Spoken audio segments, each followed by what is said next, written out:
Bismillahirrahmanirrahim. Assalamualaikum warahmatullahi wabarakatuh. Kita berjumpa kembali dalam channel Tanwiriyah. InsyaAllah pertama sekali marilah kita mengucapkan kesyukuran kepada Allah Subhanahu Wa Taala kerana dengan limpah kurnianya Allah memberi kekuatan kepada kita untuk kita bertemu kembali. Salawat dan salam ke atas junjungan besar Nabi Muhammad sallallahu alaihi wasallam, di atas pengorbanan baginda bersama para sahabat. Alhamdulillah, iman dan Islam sampai kepada kita pada hari ini. InsyaAllah hari ini kita akan ulang kaji. Walaupun dah banyak kali dengar, kita akan ulang kaji. Kita akan memperingati semula satu tajuk yang biasa kita dengar, yang mungkin hari-hari kita buat, InsyaAllah supaya menguatkan lagi keteguhan, menambahkan lagi amal-amal kita seharian, iaitu kelebihan berinfak. Kelebihan infak. Kelebihan infak. Infak ni apa? Infak ni apa beza infak, apa beza sedekah, apa beza wakaf? Jika dicari tentang makna infak, sedekah dan juga wakaf, infak dan sedekah ni ada hampir sama maksudnya, namun ada sedikit perbezaan yang halus. Menurut para alim ulama, infak bermaksud membelanjakan harta di jalan Allah Ta'ala. Ada harta kita beri pada jalan Allah Ta'ala, dan jalan Allah Ta'ala tu banyaklah, bermacam-macam lah. Dalam kehidupan seharian kita pun ada juga yang kita jumpa tentang berkenaan perbelanjaan di jalan Allah Ta'ala. Dalam Al-Quran pula disebutkan dalam Al-Quran berapa banyak kali perkataan infak ni. Ada 49 kali dalam Al-Quran. Nanti kita akan tengok antara kelebihan infak yang disebutkan di dalam Al-Quran. Ulama membahaskan infak ni ada terbagi kepada dua, iaitu infak wajib. Apa maksud dengan infak wajib? Apakah itu infak wajib? Antaranya ialah zakat, bayaran kafarah, menunaikan nazar, dan keperluan tanggungjawab yang wajib dilakukan, termasuk makan minum, pakaian, tempat tinggal, isteri dan ibu bapa dan sebagainya. Itu ialah infak wajib. Kemudian ada juga infak yang tidak wajib. Termasuklah derma kepada pertubuhan kebajikan, derma kepada orang perseorangan, sedekah, bantuan kemanusiaan dan sebagainya lah. Dalam firman Allah Subhanahu Wa Taala dalam surah Al-Baqarah ayat 261, A'udzubillahi minasyaitonir rajim. Mathalul ladzina yunfikuna amwalahum fi sabilillah kamathali habbatin ambatat sab'a sanabila fi kulli sumbulatin mi'atu habbah wallahu yudha'ifu liman yasha' wallahu wasi'un 'alim. Walaupun banyak kali dah kita ingat atau kita dengar berkenaan tentang ayat ini, namun kita akan mendapati bahawa seolah-olah matematik, persamaan matematik dalam kehidupan seharian ini tak sama dengan apa yang Al-Quran bagi tahu tentang kelebihan berinfak, kelebihan membelanjakan harta di jalan Allah Ta'ala. Mengikut kita punya sifir kita, kalau kita ada duit RM1 dan kita bagi orang RM1, maka dalam poket kita dah kosong lah. Tapi berbeza sifirnya bila kita orang Islam yang menginfakkan harta, yang menyedekahkan harta kita pada jalan Allah Ta'ala. Allah firman, Allah cakap apa? Perumpamaan, mathalul ladzi yunfikuna amwalahum fi sabilillah, perumpamaan bagi orang yang mendermakan hartanya di jalan Allah Ta'ala, kamathali habbatin ambatat sab'a sanabil, ialah seperti sebutir biji, sebutir biji yang menumbuhkan 7 tangkai. Ada satu biji yang ditumbuh 7 tangkai. Fi kulli sumbulatin mi'atu habbah, dan pada setiap tangkai tersebut ada 100 biji. Biji benih dia tumbuh 7 tangkai. Setiap 7 tangkai itu menghasilkan 100 biji atau 100 buah. Jadi dah berapa dah? 1 kali 7 7 kali 100. Berapa dah? Dah 700 dah kat situ. Okey. Dan wallahu yudha'ifu liman yasha. Dan Allah akan melipat gandakan bagi sesiapa yang dia kehendaki. Maksudnya apa? Maksudnya tak tertakluk pada 700. Walaupun Al-Quran bersebut 700, maka Allah akan gandakan. Gandakan berapa? Allah alam. Itu pula pada Allah. Itu pula pada Allah. Siapa yang Allah nak gandakan amal infak tersebut. Dan Allah wallahu wasi'un alim, dan Allah maha luas lagi maha mengetahui. Inilah sifat Al-Quran. Dan sifat kita tadi RM1, bagi RM1 kita dah kosong dah, pokai dah. Tapi bagi dalam sifat Al-Quran, kita bagi 1 tumbuh 700. Inilah yang dinamakan sebagai amalan yang menjemput rezeki. Okey. Maksudnya jemput rezeki lah. Mungkin kita tak nampak secara fizikalnya duit kita tu hilang, ataupun duit kita tu dah tak ada pada dalam poket kita. Tapi secara realitinya rezeki itu datang dalam perkara kebaikan dalam hidup kita 700 pahala insya-Allah, dan maupun lebih.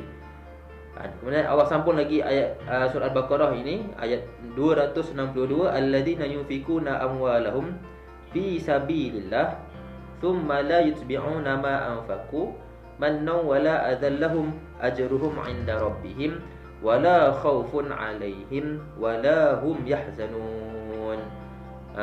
Okey.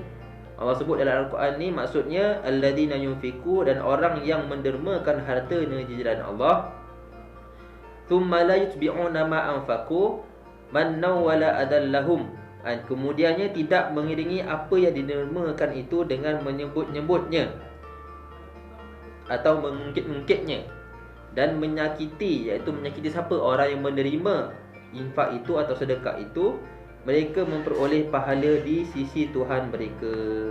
Ada syarat sebenarnya bila kita nak menginfakkan harta kita. Apa syarat dia? Pertama, Allah sebut jangan menyebut-nyebut atau apa? Mengungkit-ungkit pemberian kita. Jangan menyebut-nyebut, jangan ungkit. Yang kedua, jangan apa? Jangan menyakiti orang yang menerima derma tersebut. Tak kira bila kita dah sedekahkan dekat contohlah gelandangan, kita sebut kat dia dengan perkataan yang tak elok. Apalah yang kau ni tak ada derma sama, terasa dia. Tak boleh begitu. Bila derma, kenalah jangan menyakiti perasaan si penerima derma tersebut. Kemudian Allah sambung ayat seterusnya 263, qaulun ma'ruf wa maghfiratun khairum min sadaqatin yatba'uha adza wallahu ghaniyyun halim. Dan perkataan yang baik dan pemberian maaf lebih baik daripada sedekah yang diiringi dengan tindakan yang menyakitkan. Maksudnya apa? Qaulun ma'rufun, dalam keadaan kita tak mampu nak bersedekah, apa yang lebih baik? Bercakaplah baik. Tak cakaplah baik pun, buatlah tindakan yang baik. Senyum ke, sapa dengan yang baik ke, beri salam sebagainya, mohon maaf sebagainya. Tapi lebih baik daripada menyakiti orang yang meminta ataupun penerima sedekah tu tadi. Lebih baik. Kalau tak mampu nak infak, berkatalah dengan kata-kata yang baik. Itu adalah lebih baik daripada sedekah yang diiringi dengan tindakan yang menyakitkan. Allah sambung lagi dalam ayat surah Al-Baqarah ini 264, ya ayyuhalladzina amanu la tubtilu sadaqatikum bil manni wal adza, wahai orang-orang yang beriman, janganlah kamu merosakkan sedekah kamu dengan menyebut-nyebutnya dan menyakiti perasaan penerima. Sama macam ayat yang 262 tadi, seperti orang yang mendermakan hartanya kerana riak. Sama juga, jangan kita derma menunjuk kepada manusia. Sadaqatikum bil manni wal adza kalladhi yunfiku ma lahu ria'an nas wala yu'minu billahi wal yaumil akhir. Kerana menunjuk kepada manusia dan tidak beriman kepada Allah dan hari akhirat. Kamu nak tunjuk-tunjuk perbuatan infak kamu, perbuatan sedekah kamu, seolah-olah kamu ni bukan orang yang beriman kepada Allah dan bukan orang yang beriman dengan hari akhirat. Apakah perumpamaan yang Allah nak bagi kepada orang macam ni? Famathaluhu kamathali safwanin alaihi turab fa asabahu wabilun fatarakahu salda. Perumpamaan untuk orang tersebut. Siapa orang tersebut? Orang yang derma dalam keadaan riak, orang yang derma dalam keadaan menunjuk-nunjuk, dalam ungkit-ungkit, seolah-olah orang itu batu yang licin, kama tadi Safwanin, batu yang licin yang di atasnya terdapat debu. Kemudian debu tersebut, kemudian batu itu ditimpa hujan lebat. Ada seolah-olah amalan kita tu ni batu, kemudian ada debu di atas ni kan. Ni batu, ada debu atas ni kan. Kemudian batu ni ditimpa hujan. Apa jadi pada debu ni? Apa jadi? Dah tak ada debu lah, licin, kosong kan.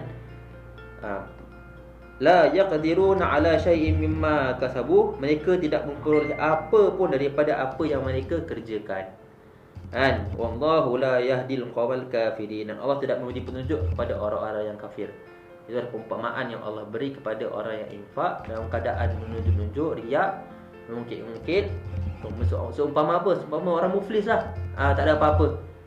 Mungkin pemberian kita tu tak banyak mana kan, tapi kita duduk sebut-sebut kat orang, sebut-sebut dekat orang, menunjuk-nunjuk kat orang. Ibaratnya macam ni lah amalan kita, debu tadi. Bila hujan, habis licin, kosong, tak adalah ditinggalkan. Okey, itu perumpamaan bagi orang yang infak dalam keadaan yang menunjuk-nunjuk. Okey. Ini kemudian Allah sambung lagi ayat 265. Wa masalul ladzina yunfikuna amwalahum ibtigha'a mardatillah. Dan perumpamaan bagi orang yang menginfakkan hartanya kerana apa? Kerana mengejar redha Allah. Nak mengejar redha Allah, infak harta sebab nak kejar redha Allah. Wa tathbita min anfusihim, dan untuk meneguhkan jiwa mereka, supaya dekat dengan Allah Ta'ala. Kama thali jannatin birabwatin asabaha wabilun fa'atat ukulaha di'fain. Adalah seolah-olah seperti sebuah kebun yang duduk dekat dataran yang tinggi. Ada kebun duduk dekat dataran yang tinggi, yang disirami oleh hujan lebat. Maka kebun-kebun itu akan menghasilkan 2 kali ganda buah-buahan. Fa'atat ukul hadi'afain, 2 kali ganda buah-buahan. Fa'il lam yusibha wabilun fatal, jika hujan lebat tidak menyiramnya, maka embun pun sudah memadai. Wallahu bima ta'maluna basir, Allah Maha melihat apa yang kamu lakukan. Masya-Allah. Inilah kelebihan bagi orang yang infakkan harta dengan jalan Allah. Apa kelebihan dia? Seumpama orang ini mempunyai sebuah kebun. Kebun tu duduk dekat mana? Duduk dekat tempat dataran tinggi. Dataran tinggi ni kita terbayang kat mana? Kebun ni duduk dekat tempat yang bukit, gunung dan sebagainya. Kenapa bukit, gunung? Kerana dekat bukit gunung itulah kebiasaannya hujan akan turun. Hujan akan turun. Dia hujan kan awan lalu kan.